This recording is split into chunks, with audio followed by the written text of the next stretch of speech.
தனுஷ் வந்து அவர் பேசுறதே ஒரு செயற்கையான பேச்சா இருக்கு. இமிட்டேட் பண்ணி பேசுறாரு. நல்ல வாயெல்லாம் அப்படி கோணையா வச்சுக்கிட்டு அவங்க மாமனாரை காப்பி பண்ணி பேசுறாரு. அவரை வந்து தூண்டி விட்ட. நான் கேட்கிறேன், இத்தனை நாள் இத்தனை வருஷம் யாராவது நீங்க அரசியலுக்கு வந்தீங்களா? புலிய பார்த்து பூனை சூடு போட்டுக்கலாமா? அதெல்லாம் நடக்காத காரியம். ஆமா, உண்மைதான்ப்பா. அவருக்கு முன்னாடி விஜய் வந்துட்டாரு. ரஜினிகாந்த் வந்து ஓடிட்டாரே சார். ரஜினிகாந்த் ஆட்சிக்கு வந்துட்டு சப்போர்ட் பண்ணாருன்னா அவங்க ரசிகர் ஓட்டு இருக்கு, இவர் ஓட்டு இருக்கு, அப்புறம் திமுகவோட ஓட்டு இருக்கும், விஜய்க்கு ஆப்போசிட்டோட ஓட்டு. அதெல்லாம் கிடையாது. அதான் சொல்றேன்ல, விதியோடு மோதலாம், விஜயோட மோத முடியாது. புரியுதுங்களா? விதியோடு மோது, விஜய் அண்ணாவோட மோதவே முடியாது. ஏன்னா மக்கள் சப்போர்ட் அவருக்கு தாங்க இருக்கு. நீங்க வந்து அவரை பார்த்துக்கிட்டு நான் அவரை மாதிரியே ஆகலாம். நீங்க ஒரு டைலாக் ஒன்று பேசியிருக்காரு. நானே கொஞ்ச நேரத்துல பரவாயில்லையே நல்லா இருக்கே டைலாக்னு பார்த்தா அது யாரும் இங்கிலீஷ்காரர் பேசி வச்சிருக்கிற டைலாக். ஏற்கனவே அவர் ஒரு மீடியால சொன்னாரு, நானே உட்கார்ந்து நைட்ல எந்த படத்தை பார்த்து காப்பி அடிக்கலாம்னு சொல்லி நான் இங்கிலீஷ் மூவி பார்த்துட்டு இருக்கேன்னு சொன்னாரு. மூவியை தான் காப்பி அடிக்கிறாருன்னு பார்த்தா டைலாகே காப்பி அடிக்கிறவரு, இதுலயே போய் சொல்றவரு எப்படிங்க அரசியல்ல வர முடியும்? மக்கள் வந்திருக்காரு. அவர் சொல்றாரு எண்ணம் போல் வாழ்க்கை, எண்ணம் போல் தான் வாழ்க்கை, நானும் வரும் அப்படின்றாரு. எத்தனையோ பேர் சனிய சக்கடை வந்துட்டாங்க. அதுல இவரு ஒருத்தர் சனிய சக்கடை. அதையும் நாங்க அனுசரிச்சு தானே போனோம். 1000 சனிய சக்கடை வந்தாலும் எங்க அண்ணன் தான் இங்க நிப்பாரு. அடுத்தது உதயநிதி தான் சிஎம் வந்து பேசிக்கிறாங்க. உதயநிதியா? தேர்தல்ல சொல்றேன், 2031 தேர்தல்ல. ஒருவேளை எங்களுக்கு கண்ணு தெரியாத யாருக்குன்னா ஓட்டு போட்டா அவருக்கு போடலாம். ஆமா, கண்ணு தெரியாதுங்க யாரும் ஓட்டு போட்டா போடலாம். கண்ணு எல்லாம் இருக்கிறவங்க யாரும் அவருக்கு ஓட்டு போட மாட்டாங்க. இப்ப யூச்சுவலா பார்க்க போனா அவர் கார வரும்போது ஜனங்களை நேசி பாக்குறாரு, அன்பு காட்டுறாரு. அதுவே ஒரு இதுதானே. அன்பு காட்டினாரு.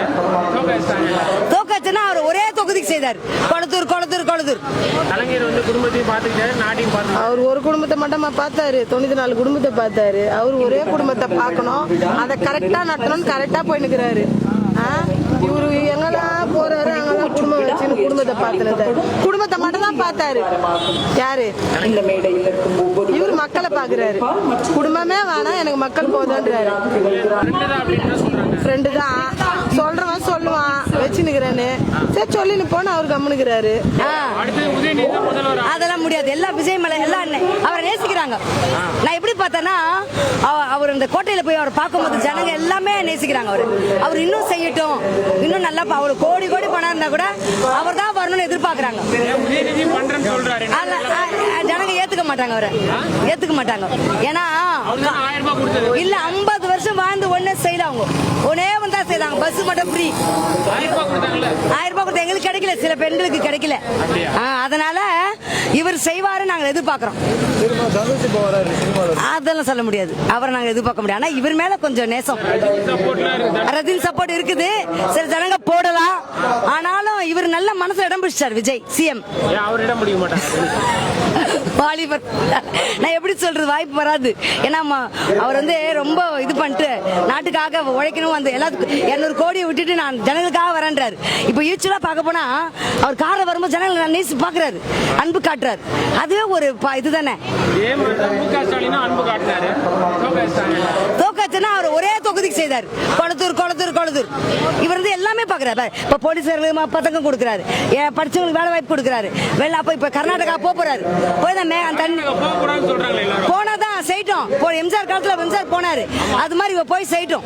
இவருக்கு பாதுகாப்பு கொடுத்து போய் பேசட்டும், ட்ரை பண்ணி. ஆமா பேசணும், தண்ணி பேசலாம். ஆனா பாதுகாப்போட அவர் சொல்லனா ஏதாவது பண்ணிருப்பாரு. அதனால என்ன தெரிஞ்ச வரைக்கும் நான் டிகிரி முடிச்சுக்கிறேன், பிஏ முடிச்சுக்கிறேன். எனக்கு தெரிஞ்ச அறிவோட பேசுறேன். ஆனா போய் பார்க்கட்டும்.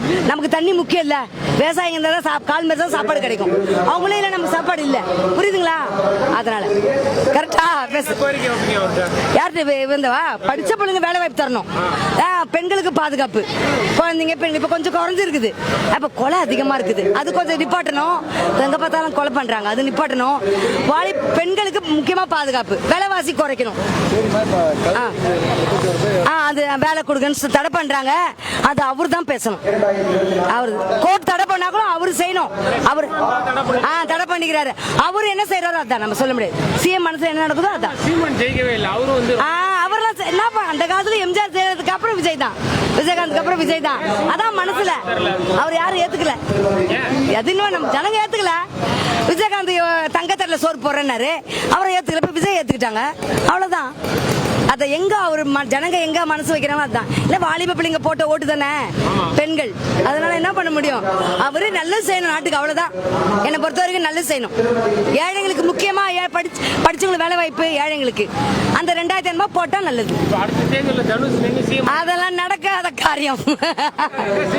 ஆமா உண்மைதான்ப்பா. அவருக்கு முன்னாடி விஜய் வந்துட்டாரு, அதுக்கப்புறம் எப்படி? விஜய் தான் எல்லாம் சொல்லிருக்காரு. அது நம்ம கிட்ட எல்லாம் மக்கள்கிட்ட இருக்கு. ஓகேவா?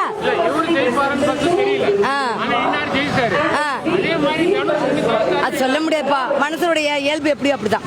புரியுதா? இந்த 5 வருஷம் பாக்கட்டும் அவர் எப்படி செய்யறாருன்னு, அதுக்கப்புறம் தான். தனுஷ் வந்து அவர் பேசுறதே ஒரு செயற்கையான பேச்சா இருக்கு. இமிட்டேட் பண்ணி பேசுறாரு. நல்ல வாயெல்லாம் அப்படி கோணையா வச்சுக்கிட்டு அவங்க மாமனாரை காப்பி பண்ணி பேசுறாரு. அவரை வந்து தூண்டி விட்டா. நான் கேக்குறேன், இத்தனை நாள் இத்தனை வருஷம் யாராவது நீங்க அரசியலுக்கு வந்தீங்களா? புலிய பார்த்து பூனை சூடு போட்டுக்கலாமா? சொல்லுங்க. ரஜினிகாந்த் வந்து ஓடிட்டாரே சார். ரஜினிகாந்த் ஆட்சிக்கு வந்துட்டு சப்போர்ட் பண்ணாருன்னா அவங்க ரசிகர் ஓட்டு இருக்கு, இவர் ஓட்டு இருக்கு, அப்புறம் திமுகவோட ஓட்டு இருக்கும், விஜய்க்கு ஆப்போசிட்டோட ஓட்டு. அதெல்லாம் கிடையாது. அதான் சொல்றேன்ல, விதியோடு மோதலாம், விஜயோட மோத முடியாது. புரியுதுங்களா? விதியோடு மோது, விஜய் அண்ணாவோட மோதவே முடியாது. ஏன்னா மக்கள் சப்போர்ட் அவருக்கு தாங்க இருக்கு. நீங்க வந்து அவரை பார்த்துக்கிட்டு நான் அவரை மாதிரியே ஆகலாம். நீங்க ஒரு டைலாக் ஒன்று பேசியிருக்காரு. நானே கொஞ்ச நேரத்துல பரவாயில்லையே நல்லா இருக்க டைலாக்னு பார்த்தா அது யாரும் இங்கிலீஷ்காரர் பேசி வச்சிருக்கிற டைலாக். ஏற்கனவே அவர் ஒரு மீடியால சொன்னாரு, நானே உட்கார்ந்து நைட்ல எந்த படத்தை பார்த்து காப்பி அடிக்கலாம்னு சொல்லி நான் இங்கிலீஷ் மூவி பார்த்துட்டு இருக்கேன்னு சொன்னாரு. மூவியை தான் காப்பி அடிக்கிறாருன்னு பார்த்தா டைலாகே காப்பி அடிக்கிறவரு, இதுலயே போய் சொல்றவரு எப்படிங்க அரசியல்ல வர முடியும்? மக்கள் பார்க்கலையா? சினிமால என்ன வந்திருக்காரு, இவர் வந்தா என்ன தப்பு? சார், ஜனநாயக நாட்டுல எல்லாரும் மக்கள் கடமை ஆற்ற, மக்கள் பணி ஆற்ற வரலாம், வர வேண்டாம் சொல்ல. இத்தனை நாள் நீங்க எங்க போனீங்க? கோமால இருந்தீங்களா? தூங்கிட்டு இருந்தீங்களா? என்ன பண்ணி? அப்பெல்லாம் தெரியல உங்களுக்கு மக்களுடைய கஷ்டம் என்னன்னு. தளபதி வந்துட்டாரு. அவருக்கு இருக்கு. இத பாருங்களேன், இவரு வெறும் சிஎம்ங்கிறத விட வரலாறுங்க. இந்த வரலாறு வந்து எந்த மனுஷனும் இது மாதிரி ஒரு வரலாறு பிறந்து கூட வர முடியாது, எழுதவே முடியாது. இது வந்து சரித்திரம் சொல்ற வரலாறு. என் குழந்தையோட குழந்தைன்னு சரித்திரம் சொல்லும். இவருடைய சரித்திரத்தை யோசிச்சு அதிசய மனிதன் ஒரு பட்டியல் எடுத்தா அதுல இவர் தான் வருவார். அதிசய மனிதன் ஒரு பட்டியல் எடுத்தா அதுல தளபதி தான் வருவார். புரியுதுங்களா? சாரி, அண்ணாமலை சார் வந்திருக்கிறாரு. நல்ல அறிவு சார்ந்த ஒருவர் தான். நல்ல ஆக்கப்பூ. எல்லாருமே அப்படிதானங்க வராரு. எல்லாமே அப்படிதான் வராங்க. வரட்டும். அதாவது நீங்க எல்லாம் ஏங்க முன்னாடியே வரல? இப்ப ஏங்க வரீங்க? நீங்க ஏன் முன்னாடியே வரல? பிஜேபியிலேயே இருந்து நீங்க தனியா வந்து பண்றீங்க அப்படின்னா எங்களால நம்ப முடியாதுங்க. நீங்க பிஜேபியிலேயே இருந்து முழுக்க அவங்க சாயம் பூசப்பட்ட ஒரு மனிதர். நான் பிஜேபியில இருந்து வந்துட்டேன், நான் தனியா வந்து பண்றேன்னா இதெல்லாம் நம்புற கதையாவா இருக்கு? சும்மா சைலண்டா உள்ளுக்குள்ள பண்ணிப்பாங்க. டெல்லியில நடந்த போராட்டம் நடக்குது, சப்போர்ட் பண்ணலன்னா இது கண் துடைப்பு நாடகம் தானே. இதுக்கெல்லாம் நான் சப்போர்ட் பண்ணல அப்படின்னா நம்ம பிஜேபி சைட்ல இல்ல.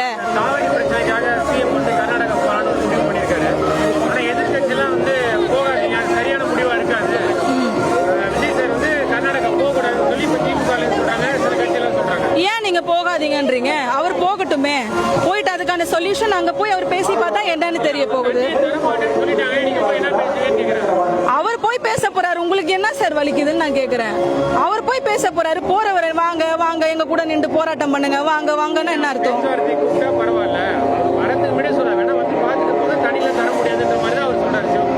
அதுக்கான ஒரு ஸ்டெப்ஸ் எடுத்து வைக்கிறாரு. எதையுமே சிந்திக்காம தளபதியை பொறுத்த வரைக்கும் எதையுமே யோசிக்காம செய்யற ஆளே கிடையாது சார்.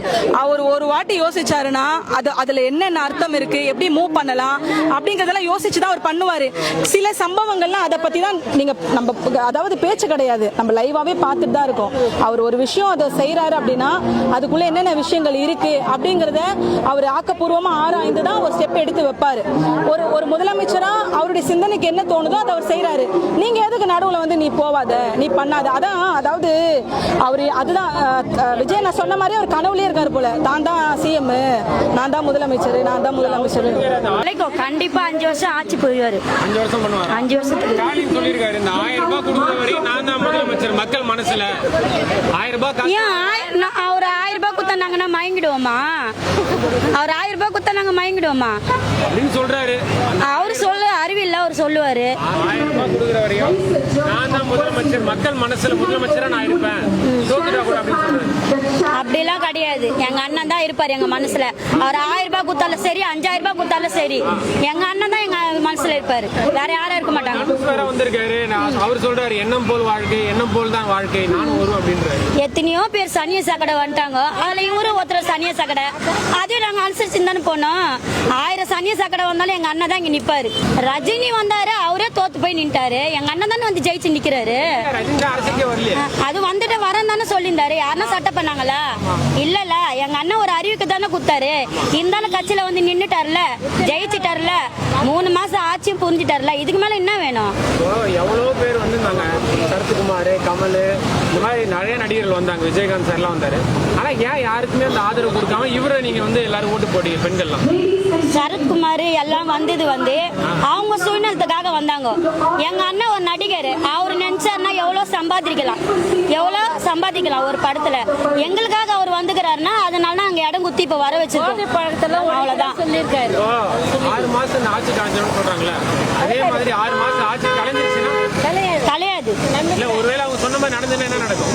நடக்காதுன்றமே, நாங்க நடக்காதுன்றமே, அப்புறம் எங்க நடக்கும்? சினிமாவில் எப்படி பண்றாரோ அதே மாதிரி பண்றாரு சொல்றாங்க.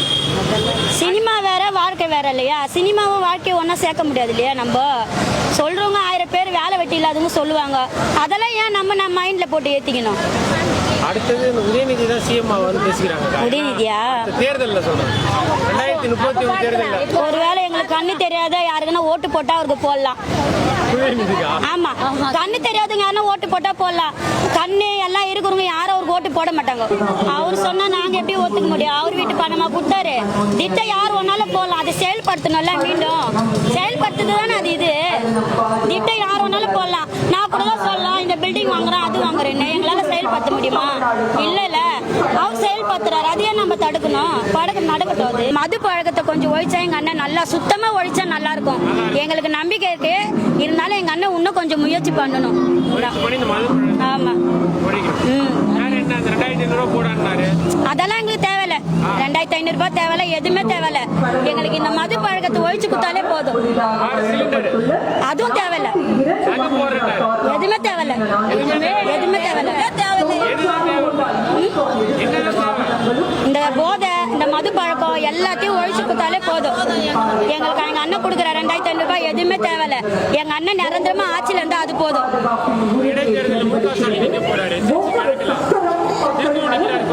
அதான் சொன்னல, ஏற்கனவே நிறைய சனி சக்கடையே பார்த்தாச்சு. மறுபடியும் இது ஒரு சனி சக்கடை திருப்பி மறுபடியும் புழைச்சு வந்து பண்ணட்டுமே. யாரு? அதுதான் அவர் தொகுதியிலே அவர் தோத்துட்டார்ல, அதுலயே அவருக்கு தெரிய தேவையா திருப்பி நிக்க கூடாதுன்னு. எதுக்கு நிக்கிறாரு? வேஸ்ட் தானே நிக்கிறது.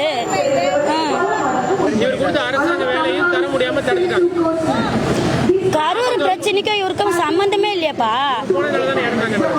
ஏன்பா, இப்ப நம்ம கூட தான் ஒரு எலெக்ஷன் நிக்கிறோம், நம்ம ஓட்டு கேட்க போறோம். அப்ப எதனா பண்ணா அது நம்ம மேல இப்ப வந்துருமே.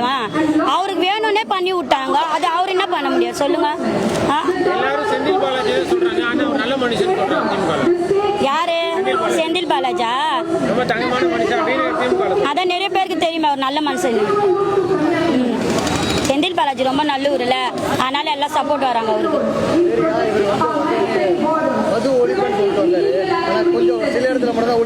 ஆமாப்பா, இப்பதானே நீங்களே சொன்னீங்க இன்னும் 3 மாசம் தானே ஆகுது, கொஞ்சம் கொஞ்சமா தானே முயற்சி பண்ண முடியும்.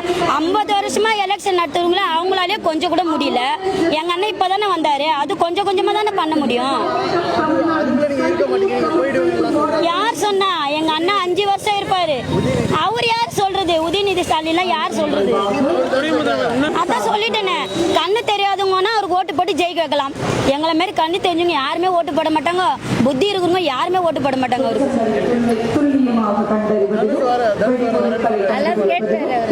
அதான் சொன்னேனே, நிறைய சனி சாக்கடையை பார்த்தாச்சு எங்க அண்ணன். அதுல ஒரு இது சனி சாக்கடை வந்துக்குது. எங்க அண்ணனை எத்தனை பேர் வந்தாலும் ஜெயிக்கவும் முடியாது, அவரை எதிர்த்து நிக்கவும் முடியாது. அது எப்படி தொடராது? சொல்லுவான் கடுப்பேத்துவேன். சினிமால இருக்கிற மாதிரி தான் பந்தா காட்டுறாருன்னு திமுக சொல்றாங்க. அவன் சொல்லுவான் அவனுக்கு வேற வேலை என்ன பின்ன. இல்ல அப்படிதான் சொல்றாங்க, சினிமால வர மாதிரியே வராரு, அதே மாதிரி இது சொல்லி கொடுக்கறத பேசுறாரு, இன்னைக்கு சொல்ற இடத்துல நிக்கிறாரு அப்படின்னு அவங்க சொல்றாங்க. அவரு கூட தான் சொல்லி கொடுத்து பேசியிருப்பாரு. ஒருத்தர் பக்கத்துல இருந்து சொல்லி கொடுத்து தானே பேசினாரு. அறிவுரை சொல்றது என்ன பண்ணலாம் ஏது பண்ணலான்னு ஒருத்தவங்க பக்கத்துல சொல்லுதுன்னா அவரு கேட்டு பண்றாரு. 3 மாசம் ஆயிடுச்சு, இன்னும் 3 மாசம் ஒரு ஆட்சி விட்டு போயிடுவாரு. அது எப்படி போவாரு? நாங்கெல்லாம் இருக்கிறவர்ல போக முடியுமா? ஸ்டாலின் சொல்லுவாரு. ஸ்டாலின் என்ன வாய் சொல்லுவாரு. ஸ்டாலின் அவரு வந்தப்ப கூட தான் எல்லாரும் 1000 ரூபாய் குத்தாரு. எப்போ எப்போ வந்த குத்தாரு? எங்களுக்கு குத்தாரு. நாங்களும் 19 வருஷமா ரேஷன் கார்டு இல்லாதக்கிறோம்பா. அவருக்கு தான் ஓட்டு போட்டோம். ஓட்டு நாங்க அவருக்கு தான் போட்டோம், திமுகவுக்கு தான் போட்டோம். ஆனா எங்களுக்கு 19 வருஷமா போய் எத்தனை மனு எழுதி குடுத்துட்டு இன்னும் ரேஷன் கார்டு எங்களுக்கு வரல. வரும் வந்துடும் எங்களுக்கு எல்லாமே. இப்ப நான் ஒரே ஒரு தடவை தான் எழுதி கொடுத்தேன், எல்லா ப்ராசஸும் போயிடுச்சு. இப்ப எங்களுக்கு வெரிஃபிகேஷன் வராங்க. ஆமா, ஆனா ஸ்டாலின் வந்து அடிச்சு சொல்றாரு, இன்னும் 6 மாசத்துல இவர் இருக்க மாட்டாரு. அவரு இருப்பாரு, அவரு வந்து உக்காந்துக்குவாரு. இவரை தூக்கி அவர் வந்து உக்காந்துக்குவாரு. அப்படிதாங்க சொல்றாரு. ஆமா, அவர் தான் வந்து உட்கார போறாரு. அதுக்கு தான் நாங்களாம் ஓட்டு போட்டு இவரை உட்கார வச்சோம், அவர் வந்து உட்காரத்துக்கு. இல்ல அப்படியே ஒரு 5 வருஷம் ஆட்சி செஞ்சாலும் அடுத்த தேர்தலில் வந்து உதயநிதி தான் முதல்வரா இருப்பாரு. ஐயோ, ஆமா, உதயநிதி தான் முதலமைச்சரா இருப்பாரு. அட கம்னு இருங்க, விட மாட்டாங்க. ஜல்லிக்கட்டுல ஒரு போராட்டம் தான், அதுதான் நடக்கும் மறுபடியும். தனுஷா அரசியல் வர மாதிரி பேசிட்டு இருக்காருல்ல. ஐயோ, ஒருத்தர் வந்தோடனே எல்லாரும் வர வேண்டியதுதான். அண்ணா ஜெயிக்க போறா அவரு? தனுஷ் ஜெயிக்க மாட்டாங்க. ரஜினி ஆதரவு கொடுத்தா அவரு ஆதரவு சொல்லு வரேன்னு வந்துட்டாரு. இப்ப மருமகன் அனுப்புறாரு போல வர்றதுக்கு. இவ்வளவு நாள் மறந்துட்டு இப்ப வந்து இவரு வந்த உடனே மறக்க மாட்டாராமா? சொல்லுவாரு தான். போய் அவரு வாசல்ல கூட நின்று நின்றுக்கிறேன் நான். வந்து ஒரு கைய கூட ஆட்டுறது கிடையாது. பேர் மேல நம்பிக்கை வைக்காம விஜய் மேல எல்லாரும் நீங்களாம் இந்த மாதிரி பெண்கள்லாம் இப்படி ஒரு நம்பிக்கை வச்சு அவரு வந்த ஸ்டார்டிங்ல இருந்தே செஞ்சுன்னுக்கிறாரு மக்களுக்கு. அவரு தான் போட்ட உப்புக்கு நன்றி இல்லாத அவரு தான் நன்றுக்கிறாரு. மற்றவங்க யாரும் நன்றுக்கல. எங்களை மறந்துட்டாங்க எல்லாருமே. இவர் மட்டும் தான் மனசுல வச்சுருக்கிறாரு, உயிரா நினைக்கிறாரு எங்களை. அதனாலதான் இவருக்கு வாய்ப்பு கொடுத்துட்டீங்க. கண்டிப்பா சரத்குமார். ஆமா, இவருக்கு தந்துக்கிறோம். இங்க பாருங்க, இனி வர ஆட்சியில எல்லாம் அவருதான் எல்லாமே. அடுத்த முதல்ல உதயநிதி தான் வருவாரு. வருவார். அதுதான் சொல்றேன்ல, வருவார். பாருங்களேன் நீங்க தான். அவங்க சீரியஸா நினைச்சிட்டு இருக்காங்க ஜெயிக்க போறோம். நீங்க சிரிக்கிறத பார்த்தா நான் மட்டும் சிரிக்கல, தமிழ்நாடே சிரிக்கும். வாயெல்லாம் சிரிக்காது, பின்னாடி சுத்தாலதான் சிரிக்கும். ஜெயிப்பாரு. 1000 ரூபாய் அந்த மகளிருக்கு உதவித்தொகை வர வரையும் நான் தான் முதலமைச்சர்னு ஸ்டாலின் சொல்லி அவரு போட வேண்டிய காசை இவரு ஆட்சிக்கு வந்தோடனே போட்டாரு. இப்ப இவரு என்ன பண்ணுவாரு? இப்போ இவரே விஜய் இருந்திருந்து ஆட்சியில இதுக்கு முன்னாடி ஸ்டாலின் வந்திருந்தா அவரு நடத்தின திட்டம் நாங்க ஏன் கொடுக்கணும்னு தான் நினைச்சிருப்பாங்க. தருவாரு. 500 ரூபாய் போட்டாரு, அதுக்கு இன்னும் 500 ரூபாய் போடலன்னு சொல்லி சொன்னாங்க. அவங்க தானே சொல்றாங்க, நாங்க சொல்லல, அவர் போடுவாருன்னு சொல்றோம். மக்கள் வந்து பொறுமையா இருக்கீங்க. ஆமா, அவர் மக்களை உசுப்பேத்தி விடுறாரு. அவர் தான் உசுப்பேத்துறாரு. அவர் வரத்துக்கு தான் இப்ப சொன்னீங்கல்ல 3 மாசத்துல கவுத்தெல்லாம் தூக்கின்னு வந்து உக்காந்துக்கலாம். அது நாங்க விட மாட்டோம். இன்னொரு விஷயத்தை வச்சு விமர்சனம் பண்றாங்க. இந்த மாதிரி ஒரு குடும்பத்தையே பார்த்துக்க முடியல, அவங்க குடும்பத்தையே பார்த்துக்க முடியல, எப்படி நாட்டை பார்த்துப்பாரு அப்படின்னு கேட்குறேன். அவர் குடும்பத்தை பத்தி இவருக்குன்னா கவலை. அவர் எப்ப பாத்துணுமோ அப்ப பாத்துக்குவாரு. திமுக ல அந்த இவர் விமர்சனம் தான் குடும்பத்தை வைக்கிறாங்க. ஒழுங்கா பாத்துக்க வேண்டியதானே. 94 கொண்டாடி வச்சு திமுக அந்த விமர்சனம் தான் வைக்கிறாங்க பொதுவா. இவர் பார்த்தீங்கன்னா அதுவே பண்ண முடியல, என்னத்த ஒரு ஏதாவது இல்ல தைரியமா தான் பேசுறேன். நான் பேசுறது என்ன கேட்காதியா இருக்க போகுது? கேட்கும் தானே. இல்ல கேட்கும் பார்க்கும் எல்லாமே தான். அதாவது சொல்றதுன்னே எனக்கு தெரியல. கலைஞர் வந்து குடும்பத்தையும் பார்த்துக்கிட்டாரு, நாட்டையும் பார்த்து அவர் ஒரு குடும்பத்தை மட்டுமா பார்த்தாரு, 94 குடும்பத்தை பார்த்தாரு. அவர் ஒரே குடும்பத்தை பார்க்கணும், அதை கரெக்டா நடத்தணும்னு கரெக்டா போய் நிக்கிறாரு. இவரு எங்கெல்லாம் போறாரு அங்கெல்லாம் குடும்பம் வச்சு குடும்பத்தை பார்த்துனது. குடும்பத்தை மட்டும் தான் பார்த்தாரு. யாரு இவரு மக்களை பாக்குறாரு. குடும்பமே வேணாம், எனக்கு மக்கள் போதுன்றாரு. ஃப்ரெண்டு தான் சொல்றவன் சொல்லுவான் வச்சு நிக்கிறேன்னு. சரி சொல்லின்னு போன அவரு கம்முனுக்கிறாரு. அதானா. ஆமா, இவரு சினிமால இருந்து வந்தாரு, ஜெயிச்சாரு. ஆமாங்க சார். இப்ப தனுஷ் வந்திருக்காரு. எங்க தளபதி வந்து சினிமால இல்லாம அவர் சாதாரண ஒரு மனிதரா இருந்து இவ்வளவு தூரம் இந்த கட்சி ஆரம்பிச்சு இவ்வளவு தூரம் வந்திருக்காருன்னா இதை விட இந்த மக்களுடைய சப்போர்ட் நிறைய இருக்கும். எப்போதுமே அவருடைய இவரு வந்து ஜெயிச்சாரு. ஆமாங்க சார். தனுஷ் வந்து அதே மாதிரி கொள்கைன்னு சொல்றாரு, நானும் மக்களுக்காக பண்றேன் சார். அவரும் செய்யட்டும், அவரும் அவருடைய கொள்கையெல்லாம் செய்யட்டும் சார். நாங்க வேணாம்னு சொல்லல. பட் ஆனா எங்க தளபதிக்கு ஈக்குவலா யாராலையும் செய்ய முடியாது சார். விஜய் எதிர்த்து தனுஷ் செய்ப்பாரு சொல்றாங்களா, எப்போதுமே எங்க தளபதி தான் சார் மாசு. அவரை தவிர வேற யாரும் கிடையாது சார். சார் எங்க தளபதி வந்து வந்த ஒரு 3 மாசத்திலேயே வந்து நிறைய மாற்றம் பண்ணிருக்காரு சார். நான் வந்து ஐசிஹெச்ல வந்து ஸ்டாஃபா ஒர்க் பண்றேன். எங்களுடைய டிபார்ட்மெண்ட்டுக்கு வந்து எங்க ஹாஸ்பிட்டல்ல வந்து இது வரைக்கும் எந்த ஒரு மினிஸ்டரும் விசிட் வந்ததுல எதுவும் பண்ணதில்ல. ஆனா எங்க சுகாதாரம் இந்த இவருடைய ஆட்சியில வந்து எங்களுக்கு என்னென்ன குறைகள் இருக்கு என்னென்னு சொல்லிட்டு எல்லாரையும் வந்து பார்த்து மக்கள் கிட்ட வந்து பேசி பேஷண்ட்டுக்கு என்னென்ன குறை இருக்கு எல்லாமே அவர் கேட்டிருக்காங்க சார். அவர்கிட்ட ஒரே ஒரு ரெக்வஸ்ட் நாங்க என்ன சொல்லிக்கிறோம்னா, எங்களை செவிலியர்களுக்கு ஒரு முன்னுரிமை கொடுத்து எங்களுக்கு ஒரு நல்ல ஒரு வழி நடத்தி எங்களுக்கு ஒரு எப்படி நாங்கெல்லாம் எம்ஆர்பி எழுதி நான் முடிச்சு ஒரு 7 வருஷம் ஆகுது சார். இன்னும் எனக்கெல்லாம் ஒரு வேலை கிடைக்காம நாங்கெல்லாம் கஷ்டப்படுறோம். இதை சிஎம் காது கொண்டு போய் அவர் எங்களுக்கு ஒரு நல்ல ஒரு உதவி செய்யணும், எங்க வாழ்க்கையில ஒரு ஒளி விளக்கை ஏத்தணுன்றதுக்காக நாங்க கேட்டுக்கிறோம்.